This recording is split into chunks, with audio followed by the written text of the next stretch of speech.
I thought you was on present. It's Oh, on. there we go. Hello. And we're live. I'm sorry. All right. Hello. And welcome to season 3 of Rewind with Ro. I'm your host, Ro Carter. So glad to be back. I've missed you guys. Looking to go on some new trips and adventures, some new movies, new guest interviews. Also want to introduce my co-host for the season. I have two, because I'm a lucky guy. I have the lovely and talented Koku up top. And then I have the handsome and delightful Rob on the bottom. Hello, how you guys doing? Hey, Ro, how you Great. doing? Great. I You just guys would like to great. be called lovely and talented as I, well. I felt so good. I was like, oh, who me? So I'm really excited to start this show. We have some great topics tonight. But first, before we get into the movies and the shows that are coming up, let's get to some hot topics. So recently, people have been going crazy because Ariel is black. Mm. Ooh. I've never seen so many white people angry in my life.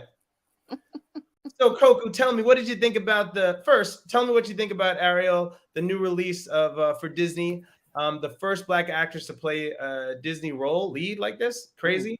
I think How did it make you feel, and what did you think? I think the casting is beautiful, and I think that obviously she's a great singer. She's a beautiful girl, and just looking at those initial reactions from the children told me everything that we needed to feel about it. The majority I actually have not seen a negative reaction from kids. It's all crazy rhetoric from adults who are aged out, probably don't even have kids. They just hating. How about you, Rob? Well, when they initially made that announcement, I think it was in 2019 when they announced that Halle Bailey was going to be taking on the role of Ariel. And everybody went crazy online. Reddit was blowing up with all these racist conversations about why she shouldn't play the role. But at the end of the day, it's a fish. And I'm like, come on, people. She is a fish. And furthermore, like, the crab is Jamaican. Like, it's the ocean. So these people can swim to and fro. They can be wherever they can come and go as they please. They can be from wherever. So this whole conversation of she has to be a white woman, to me, is ridiculous. Now, I'm going to be a little controversial. People might hate this, but it depends on the role. Like, if it wasn't a fish.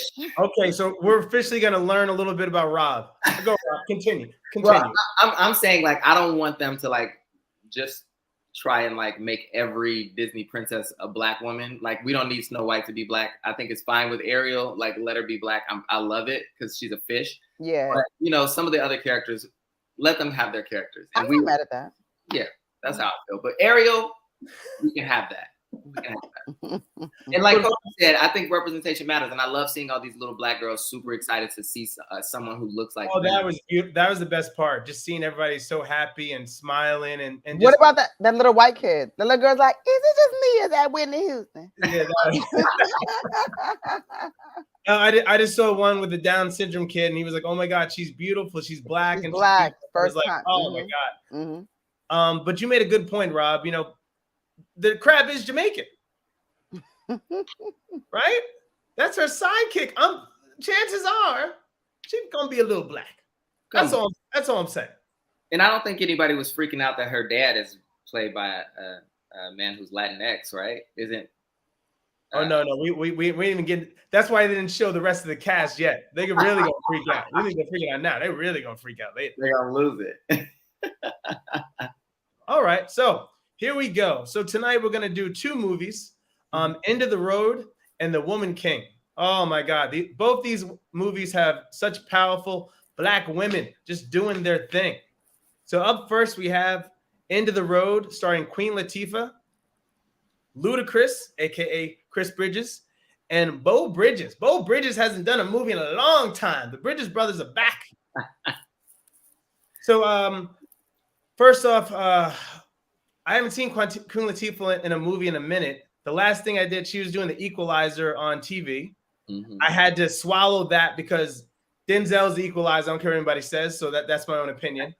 But I love Queen. Anything she does, I always put respect on her. She always does it right. And to see her in this, a mom taking her family cross country in Mexico City, and they're getting run down by the mafia. So, what did you guys think? That's a typical scenario. Yeah, I mean, black folks, drug lords, it happens in Mexico City. One thing I've learned, I'll never drive through Mexico City. How about that? I'm not doing that.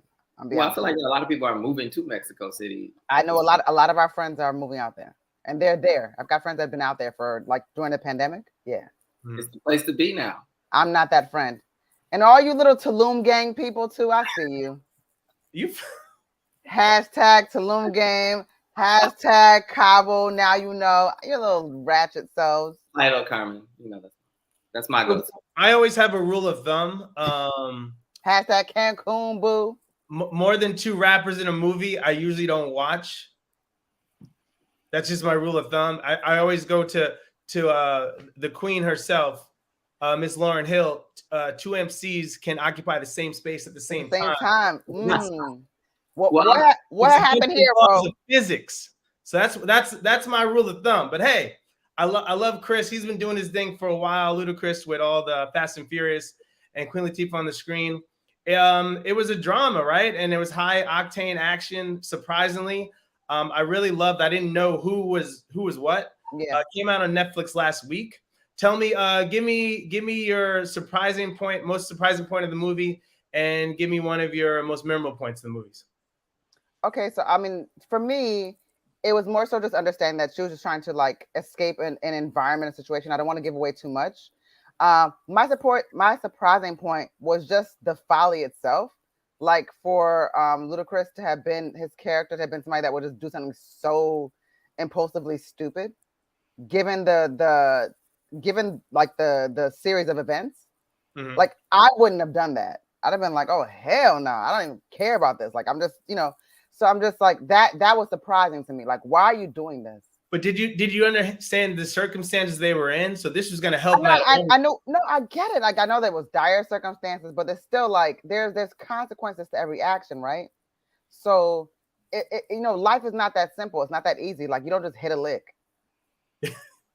I'm sorry, guys. I only know the language I know. It's very difficult for me in this moment to give my moment of because I'm just going to give my perspective of the film. So one, I just want to say it was cast by Kim Coleman, hi Kim. Hi, Gura. Hey, I love Kim Coleman. She's like one of the in the industry for Black casting directors. And so I think she did a good job, bro. I mean, I'm okay with Ludacris and Queen Latifah. I think they were both phenomenal in it. Okay. So we're going to disagree there, but I thought the casting of the family was done very well. Mm-hmm. My issue with the film, I'm just going to dive into it. The film was about 1 hour and 30 minutes long. And for that reason, I think there were some major gaps in the film that to me, the story didn't flow as well as I would have liked it to. While I thought the performances were great, I thought the story jumped really quickly. And for me, the reason I felt that way is because I knew the twist like 30 minutes before the twist happened. I was like, okay, I already see where this is going. Because it just, to me, the story progressed a little bit too fast because I think they had another 30 minutes to play with and they could have creatively come up with some ways to like tell the story, like put some breath in the story so that it didn't. I don't even know where to go because I don't want to say anything too harsh because let me just say this. It's from beautifully directed and it was cast very well. So I'm not saying too many negatives about the film. I just think that they could have utilized that extra 30 minutes to add some context to the story. Can we add a thought here? Let's also talk about, because you said it was beautifully directed and shot very well. The director, Millicent Shelton, she actually started off as a music video director. So the really interesting tie-in here is that Millicent Shelton, she comes from the music video world, directing in that space with music and the colors and the vibrancy of that world.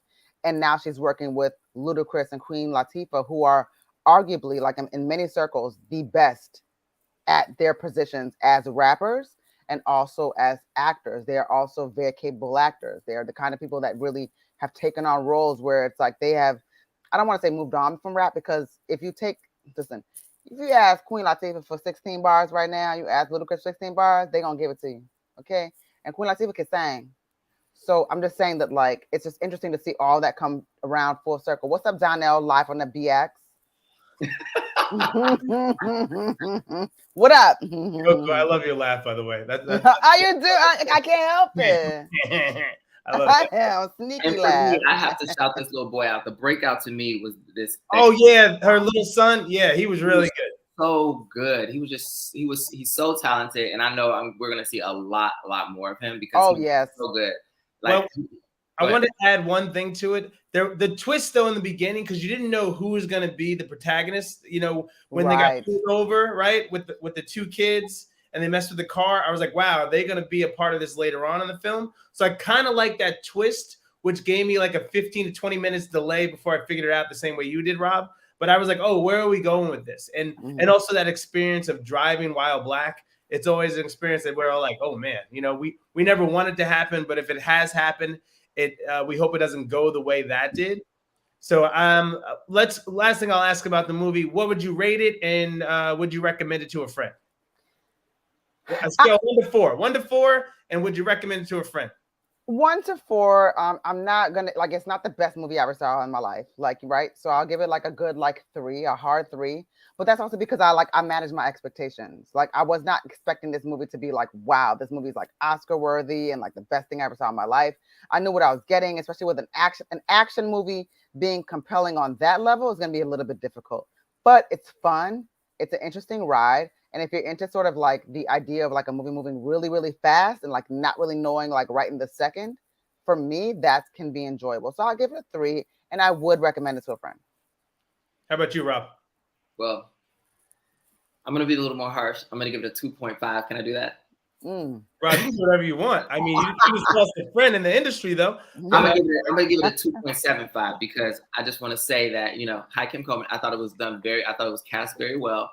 I thought the performances were stellar. Like I said, I think the Sean Dixon, I believe is his name, the son was stellar. The daughter was great. I think the performances were on point. Like Coco mentioned earlier, the director, you can tell that it was very stylized in the way she directed it. It was beautifully done. But to me, the only reason I'm docking it a little bit is because I just felt like the writing could have taken us on a little bit more of a journey so that it wasn't so predictable to me, because I figured it out too quickly, and I was like, I know where this is going, and Okay. You know what though? I kind of like that because for me it was Netflix, right? I didn't pay any money. I saw it on Netflix. Netflix and chill. For me, you get a 3. Listen, I'm gonna give it a 3. I'm gonna give it Coco as well. 3. As a matter of fact, 3.1. I'm gonna give it 3.1 because Rob said we can do points in this. And the reason for that is it's on Netflix, right? At the end of the day, if I didn't pay for it, I got my own food. I could pause it and watch it on my own time. I could cuddle if I want to. I'm fine with that. So Well, I'm gonna take it to another level. Like, my Netflix is bundled with my phone bill, so I really don't pay my Netflix. Like, so I have no excuse. It's not like I'm actually paying it later because of something else. It literally is bundled in with a special. So guys, at the end of the show, we're gonna do a GoFundMe for Coco and exactly. I just want Netflix money, y'all. Please. Anything you can give will help. Please. Robert, that's racist. You know I'm African, so that's very racist. You took it there. I didn't say that. Well, that's a great segue into our next film. Roll down. That was hey, you did it, not me. That you said, hey, Rob, this is how we work together as a team. Black film, everybody. That's what I'm talking about. Mm-hmm. Okay, so I just saw this movie today. You guys had the pleasure of seeing the movie over the weekend. The Woman King, starring Viola Davis. Oh my God. I don't know. Tell me if you cried. I actually cried in this movie. I'll share my moment later with you. You might cry when I tell you what my reason was and what part of the movie it was, because it's not the same part you think it is. I'm going to go really deep. But anyway, The Woman King came out last weekend. I mean, it got hate, it got love, it got everything. But the biggest point I think out there were Black women represented on the screen. Black Panther gave us a little taste, but this movie blew it out the water. I've never seen so much beautiful melanin on one screen. I mean, it was an hour and a half. It was 2 hours and 15 About 2 minutes. hours, yeah. I didn't see a white person for an hour and a half. Yeah. That blew no. Honestly, as crazy as that sounds, it blew my mind. And it was a great story. It's beautiful. The colors when you walk in, the scenes, the blues, the purples. I was like, oh my God, so beautiful. So tell me what you guys think. Share with me your special moment. Coco, I would love to know what you felt as a Black woman watching this film and what it meant to you. And Rob, you as well. I love the movie. You know, I think that like what the conversation has been around this movie, like especially with the backlash that it's gotten, what I have noticed, just what I'm, and I could be wrong, but just like in terms of the backlash, it seemed to come from people who had no context. They never watched the film at all. They just didn't want to like it, just going into the idea and the premise.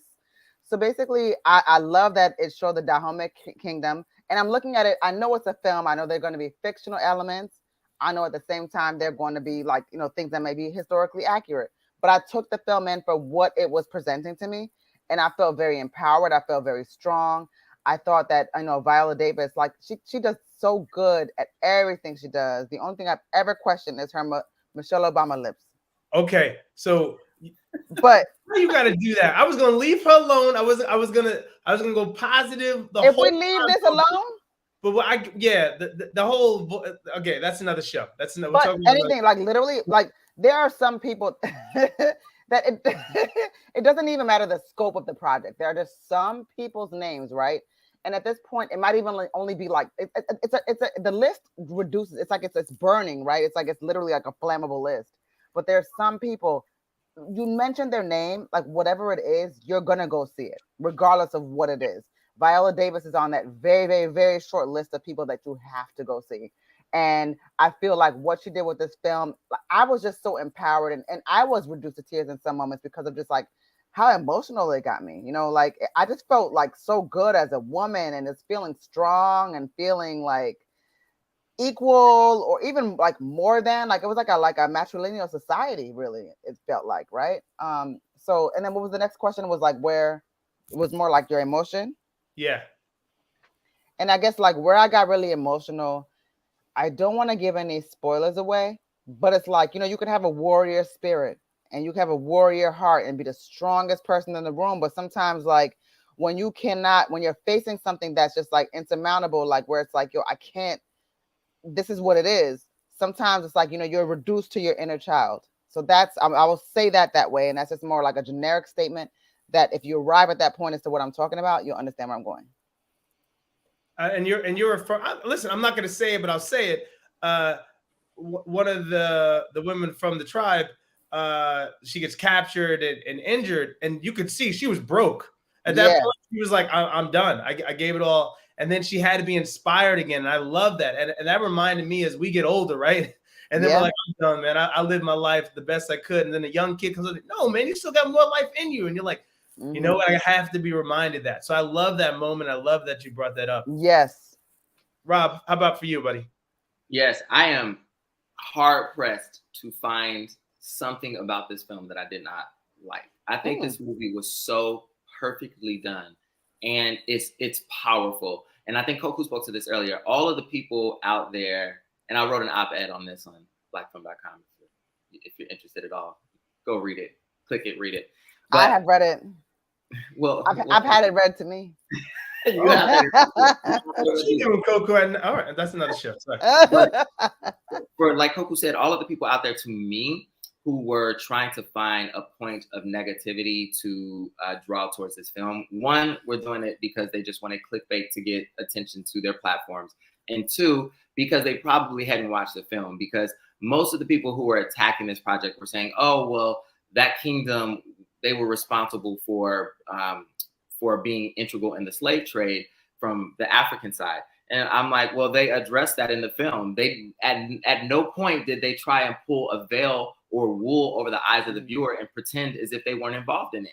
As a matter of fact, it's a major plot point of the story. So for people to bring that conversation to the table, to me, just says that they're tone deaf to this experience for people of color, because every Black person that I know who has walked into that theater and walked out felt a sense of empowerment and pride in their African roots. So For me, it did its job. It was done very well. It had a team of beautiful, powerful Black women, but not just the main characters, not just Viola Davis, but you have Lashana Lynch, you have Sheila Atem, all these women who have been part of major productions who at this point should be household names for our community. And they were so beautifully cast. Their performances were so strong and phenomenal. Not to mention the amount of training that these women went through to pull this film off. The fact that they filmed this in Africa, so the revenue from this film is going to a lot of those communities locally. So why are we complaining about this? Like, this movie was so well done, and I applaud everyone from the director down. And also, I want to point out too, because there were some other phenomenal performances. I think her name is Adrienne Warren. She was the young lady who was competing, like was her main competition to yeah, she was like for Queen. Yeah. Well, not for the main. She played Odie. Yeah, she was like the young. She was one of the young women who was like trying to join the. Oh yes, okay, you're right. I'm sorry. I'm thinking of something else. Yeah, and I'm just, like, all of the performances were so lived in. They were so well rounded, and I think everyone from the top to the bottom in this film should be applauded. And I have to say, I took my parents to go see it because they were in town visiting, and my mother is not one to like go to the movies or to watch TV. It's not something that she loves to do. But I was sitting next to my mother, and she was in tears. And for me, that was a statement that they did, that it was a job well done. The job well done. Can I give it 10 stars? Yeah. Hey, you can give Rob. You can just give points wherever you want. But to add on to what you said earlier, Rob, you know what I feel like people just went in there and watched the first half, and them admitting that so we were involved in the trade. It's like, okay, see, I told you, and they left the film. That's what it seems like. All the people that commented on that. I have some quotes that I wrote down from the movie. I was in the movie theater like this. People are like, what are you doing? Turn your phone off. I'm like, all right, man. Hey, relax. So first off, I don't know if anybody's seen Let's Talk About Cosby with Kamar Bell. I have. Mm-hmm. Okay, so whatever us as Black folks feel about Cosby, the one thing on Black Film season 2 last year when we did it, we did that show. And people forget, right, that he played an integral part on stuntmen, Black men and women for Hollywood. And so back then, when you did a scene for a Black person, you need a stuntman, they would literally paint a white guy in black. I mean, the worst black paint, and then they would do the scene. And so I was watching this, and I bawled out crying because I got to see so many people on the screen. And I thought about the bigger picture. Oh, yeah. Sorry, man. It was such a beautiful. No, but it really is, yeah. Mm-hmm. And how many jobs were on this film? And it was Africa. It was everything. Sorry. And it was. No, Ro. I mean, and then you think about it, and you're like, damn, like, listen, like. Wow, this is about. Let's do roast Kleenex before you. No. I want more tears. I want him to let it out because I'm just about to say some more. No, it was just a moving scene to see. Wow, man, we could do this if we'd all came together. And he says that in the film, and you're just like, what are we doing? Why are we? Yeah. Yeah, but then so many jobs are provided on this, and I just saw, and every person that fell to the ground, the horse scenes, I was like, oh my God, this is all us. This is all us. Oh man. Well, all I was gonna ask you is that, like, just sort of speaking to your emotion and like that we all had, like, as we were watching this movie, it lets you know that like this has been something that we've longed for so long, and they told us it wasn't bankable, or that it wasn't interesting, or that it wasn't Hollywood worthy, and then you see The Woman King does like 19 million or something like that. So it's like we wanted this for. You told us that this wasn't gonna happen, and now we're watching this movie and like. You see, like, especially with us, we cry, we costume, we feel so connected to these characters and to the spirit of it all. Why would you guys tell us we didn't want to see ourselves? Why would you tell us that we weren't bankable? Because they don't want us to come together, man. And as soon as we do, and that just shows the bigger society and people we are as a whole. Even when they're like, hey, we need to defeat them, but no, they're still our people. That blew my mind, that one line right there, right? He's like, hey, doesn't matter at the end of the day, they're still our people. So we might not get along, but we got to figure it out. I mean, there were so many subtle messages, right? And every line they said, and you felt that, right? Even though it's like, oh, I'm angry at you for doing this and giving our people up. But the bigger picture is we need to work together. We can get all the riches. There's other ways to get it. It's just such a beautiful film. The cast, as you guys said earlier, Rob, I mean, this cast, holy, the girl, I'm sorry, what's her name? Who played in James Bond? Lashana Lynch. She's dope. She was, not only did she look badass, but she was amazing. That's when you see that scene and she was broke. They broke her, man. Yeah.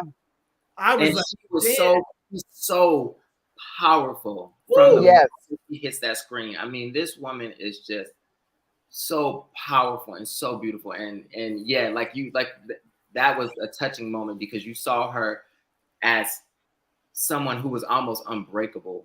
Yeah. From the moment she hits that screen, and I keep talking about when we see her claws for the first time, and she talks about sharpening her nails for and then the Black Panthers, again, the stunt men and women on this, the preparation for this role. I mean, guys, when you see this film, bring whoever you got to bring into movie theaters. I mean, they're doing this. They practice day in, day out. There's no cut and then cut. No, they're moving, and like that would really blows you away. Like, oh shoot. I was like, I got to start doing this. I want to get into this field and doing that. And then them dancing too. And that's just who we are, the soul root of us, that tribal kind of vibe and moment of us coming together and a joyous moment together to celebrate. That was beautiful too. I see so many new dances coming out from this film. What do you guys think of this? Now I was questioning it, and I was like, there's something like to the idea of everybody being like, and I hope this is not really giving away, like it probably kind of is, but just this idea of like when people are virginal, them being like we're upholding this idea of like virginity is like the most I guess the purest sense of being like untouched, and you're pure and you're Rob, you look Rob, you okay. But I mean, for most women, that's your power, right? Until you know what your power is. There's even a scene where this is amplified, right? There's a scene where it's like, listen, you need to know. Yeah. And then this dude kept on taking his shirt off every scene. This brother Malik, I don't know. Sorry, the new guy, Jordan Bolger. Bolger.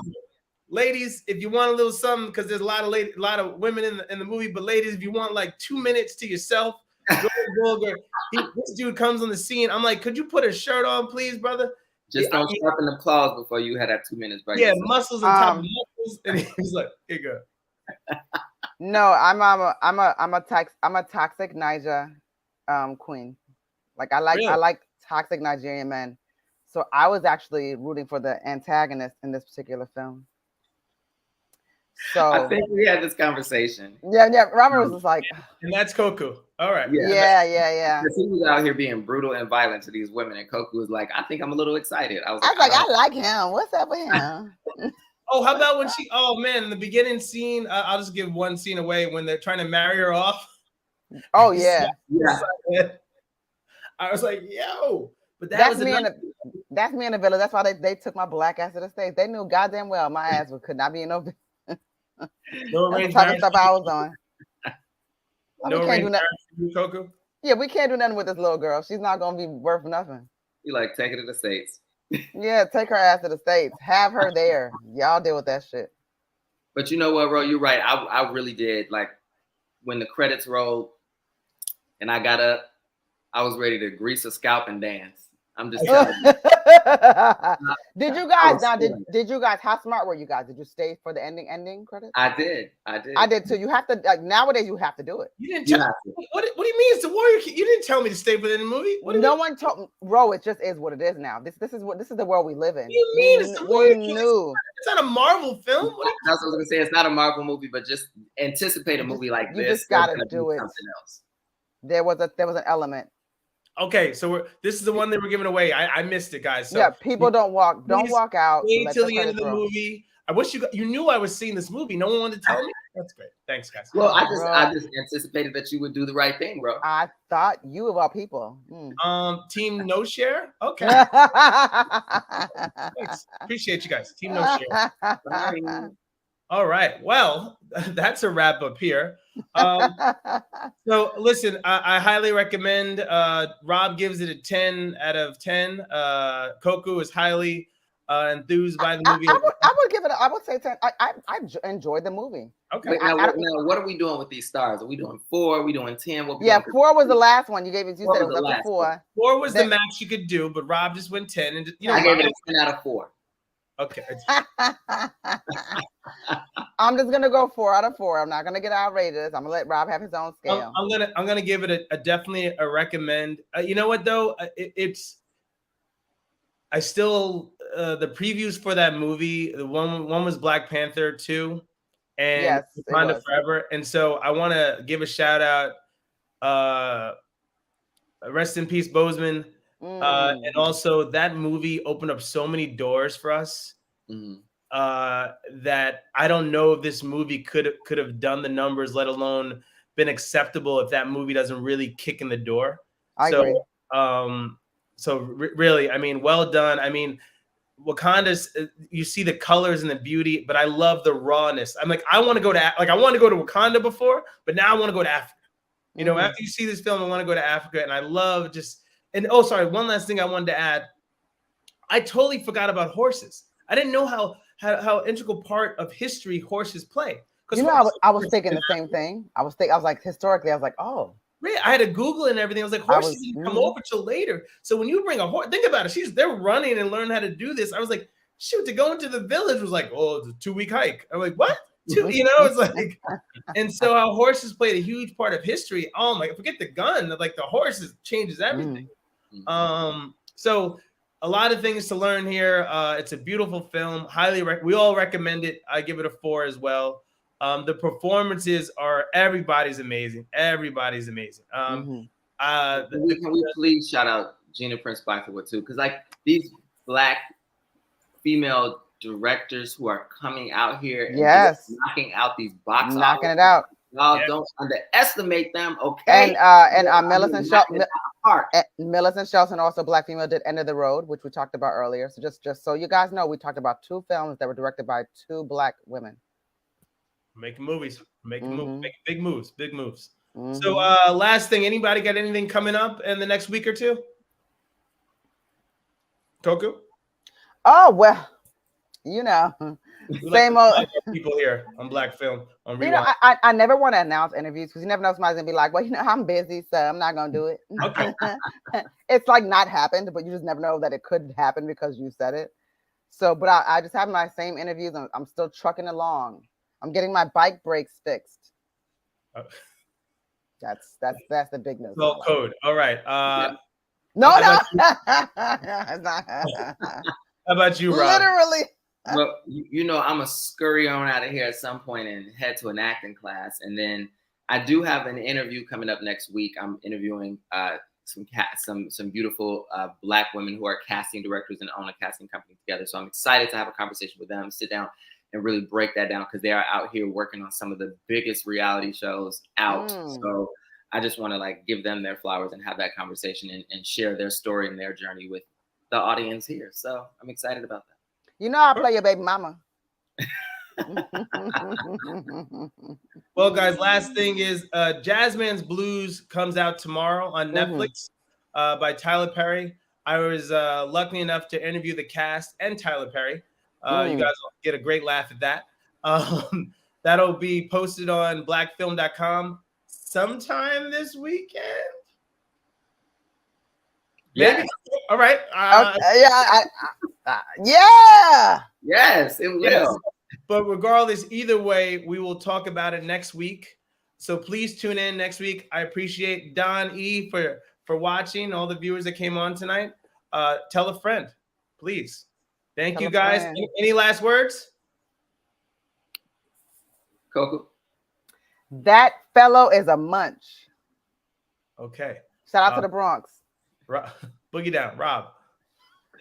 Go out there, support these Black projects, support these Black directors, support these beautiful Black actors and actresses who are pouring out their soul on the screen, support these Black casting directors, support these costume designers, these makeup artists who are going out here and killing the game and making these beautiful, impactful, powerful movies that we are blessed to have an opportunity to digest and have moments of joy. And just thank you to all of them. And thank you, Ro, for having us on.